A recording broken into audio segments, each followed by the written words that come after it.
for Faith Book, the Book of Faith, the Word of God, the Bible. Good morning po mga ka-FBK. Una po sa lahat, nais ko kayong batiin ng maligayang Pasko. No? Merry Christmas and Happy New Year. And of course, because this is Christmas season, ang ating pong magiging lesson for today is about Christmas o Christmas time o for this season. Yung pong mga pangyayari sa Bible ng unang Pasko. No? Ito po yung makikita natin sa Luke chapter 2 verses 1 to 7. In those days, a decree went out from Caesar Augustus that all the world should be registered. This was the first registration when Quirinius was governor of Syria. And all went to be registered, each to his own town. And Joseph also went up from Galilee, from town of Nazareth to Judea, to the city of David, which is called Bethlehem, because he was the house in the lineage of David. And be registered with Mary, his betrothed, who was with child. And while they were there, the time came for her to give birth. And she gave birth to her firstborn son, and wrapped him in swaddling clothes, and laid him in a manger, because there was no place for them in the inn. So yun po yung unang pangyayari ng unang Pasko, no, sa Bible. Sa atin ngayon, sa panahon natin ngayon, pagka magpapasko, medyo excited ang mga tao, especially yung mga bata, no? Nalala ko nung bata ako, excited ako pagka December, lalo na pag naumpisahan mo nang mapakinggan yung mga Christmas carol, no? Wala pa si Jose Marichan noon. Hindi pa Whenever I See Girls and Boys, mga Joy to the World pa lang, o yung Silent Night, Holy Night, yung po mga Christmas carol ng araw. Pero pag once na nag-umpisa na yung yung mga nangangaroling, parang na-excite ka. Pero hindi mo naman binibigyan. Sabi mo, patawad po. Pero gusto mong naririnig yung mga awiting pamasko. At lalo na pag dumating na yung mismong Noche Buena, di ba? Sa buong taon, mula matitikman ng quesadilla at hamon. Dahil doon lang naman naglipa na yung mga ganung pagkain. Kaya nakaka-excite yun dahil para sa atin mga bata masarap yun. So ang Pasko sa atin ay yung Christmas carol at yung yung quesadilla at hamon. And added to that, yung aside from that, yung mga regalo na matatanggap mo, mamamasko ka lalo pagka during that time kakaroon ng mga reunion at yung mga uncle mo magpapapila yun at bibigyan mo tig 10 piso. Ang 10 piso nun papel pa eh. Unlike today, barya na eh. Pati 20 pesos, barya na. Hindi na sila nag-print out ng ng bill na 20 pesos. So, ang saya ng Pasko, no? Tapos, lumalaki ka, mapasok ka sa eskwelahan, nauso na yung mga, meron naman kayo mga Christmas party, no? May exchange gift. Yan ang mga nakaka-excite pagka Pasko. Kaya pagka ganung panahon, na-excite tayo. Pero ito, nung panahon ni Jesus, kinikwento dito, na kailangan magparehistro. So, ano mo na ba, naranasan mo na bang Kapaskuhan o Christmas season, nakapila ka sa para pagpaparehistro. Siguro nasa Comelec, di ba? O di kaya nasa census. At alam natin gaano kahirap pumila sa mga government agencies, no? Yun ang Christmas rush nila nun. Na imbis na sa mall nakapila, dahil sa excitement mong mamili, ito nakapila ka para magparehistro. At ang masaklap pa dito, right after that, nung nalaman ni Herod na ipapanganak ang hari ng mga hari, na-insecure siya. At pinapapatay niya ang lahat ng mga bata, 2 years old pababa. So, itong si Joseph at si Mary kasama si Jesus ay takbo ng takbo. No? They are running for their lives. Kung sa sila nagtago, they flee to Egypt, di ba? Kasi nga, gustong patayin ni Herod yung mga bata. Gusto niyang patayin ang Panginoong Jesus. Randomly, hindi niya kilala kung sino talaga yung hari ng mga hari. So, sa takot nitong mag-asawa, tinago nila yung kanilang anak na si Jesus. So yun yung mga unang panahon ng Kapaskuhan. Pero bago pa nangyari yun, Diba? Si Mary, habang nasa pila, malaki ang tiyan, buntis, manganganak.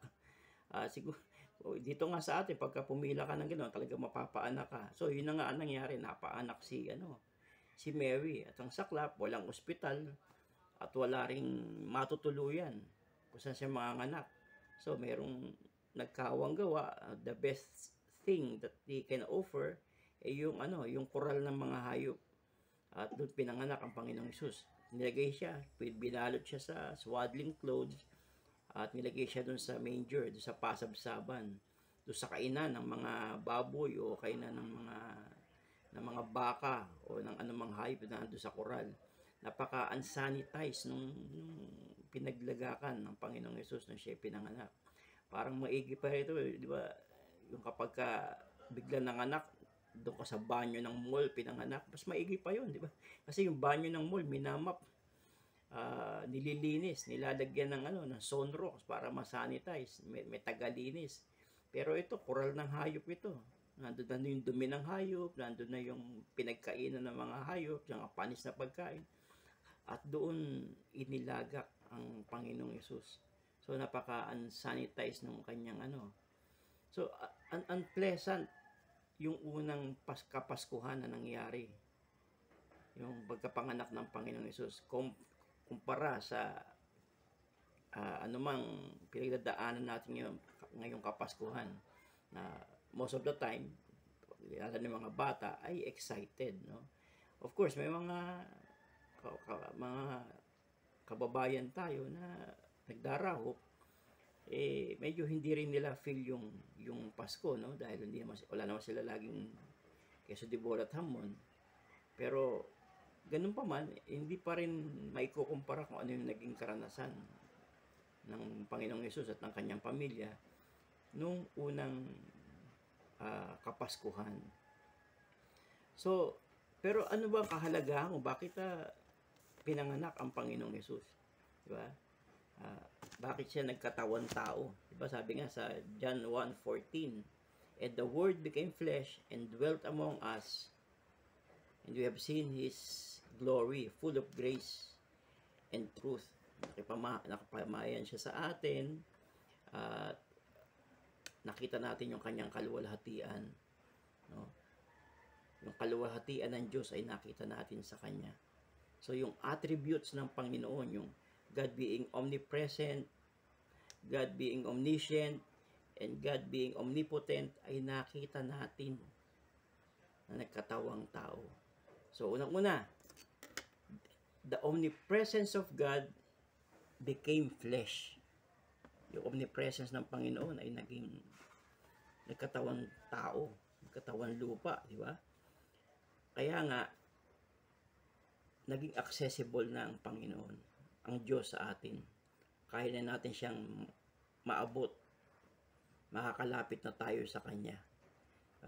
Unlike before, yung presence ng Panginoon, pinalilipat-lipat ng mga, naalala nyo, yung panahon ni Moses, mayroon silang tabernacle, yung tent na malaking tent, na nakukontain doon yung presensya ng Panginoon.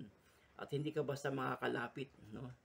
Kung hindi ka high priest, kung hindi ikaw si Moses. Ang araw si Moses lang nakakapasok doon at nire-relay lang yung mensahe para sa mga tao. Pero ngayon, yung presensya ng Panginoon ay ma-access na ng bawat mananampalataya o ng bawat tao. Kaya na natin siyang lapitan dahil the presence of God became flesh. Number 2, the omniscience of God became flesh. Yung kanyang karunungan. We know that God all knows everything. Alam niyang tayo'y makasalanan. Wala ka maitatago sa Kanya. Pero minahal ka niya. So the omniscience of God became knowable. Una, naging accessible ang Panginoon. Ngayon, He is knowable. Nung araw, ang tao hindi nila maintindihan ng Diyos. Pero dahil nagkatawang tao ang Panginoong Hesus, nakilala siya. We will be able to know Him more. Dahil nung si Jesus ay nakipamayan sa atin, nakipamayan sa tao, nakita ng tao yung glory ng Panginoon, ng Diyos Ama, na ito palang Diyos ay nagpapagaling ng mga may sakit, bumubuhay ng mga patay, at inaabot yung mga tao. No? Alam niya, nakaka-relate siya sa atin. Sabi nga, di ba sa Hebrews 4 verse 14 to 16, since we have a high priest who can empathize with us, no? So let's come boldly to the throne of His grace.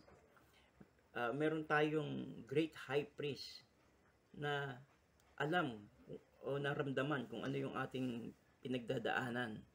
Kaya hindi natin pwede sabihin na ang Diyos hindi ako naintindihan, o ang Diyos ay hindi alam kung ano yung aking pinagdaraanan. Masigit pa po diyan yung pinagdaanan ng Panginoon. Naranasan na niya kung paano yung malapit ng mamatay, di ba? Dahil di ba yung sa Garden of Gethsemane, na-stress siya, di ba? Kasi alam niya, ipapako siya. Sabi niya, Panginoon, kung maaari lang, ang saro na ito ay palampasin mo sa akin, pero hindi sa aking kalooban, kung anong iyong kalooban. Alam niya magdudusa siya, alam niya magsasuffer siya, magpapako siya sa krus. Hanggat maaari, sana, sabi niya, ayokong pagdaanan to, pero kung luluobin ng Panginoon, kung luluobin mo, o Diyos Ama, siya lawang mangyari. Alang-alang sa katubusan ng mga tao, sa ating mga kasalanan. So, alam ng Diyos na makasalanan tayo, pero minahal pa rin niya tayo. Di ba nga, in that while we were yet sinners, Christ died for us. So, yung karunungan ng Diyos na hindi maintindihan ng tao, Trinity, mahirap paliwanag doon, di ba? Pero inabot natin siya sa pananampalataya natin. Nanampalataya lang tayo sa Kanya. Hindi man natin siya naintindihan, pero siya'y kaya nating maabot at maintindihan at makilala. So, mas nakilala natin ang Panginoon sa katauhan ng Panginoong Hesus nung siya'y nakipamayan sa atin. Pangatlo, the omnipotence of God became flesh. Yung kanyang, ang Diyos ay napakamakapangyarihan sa lahat. No?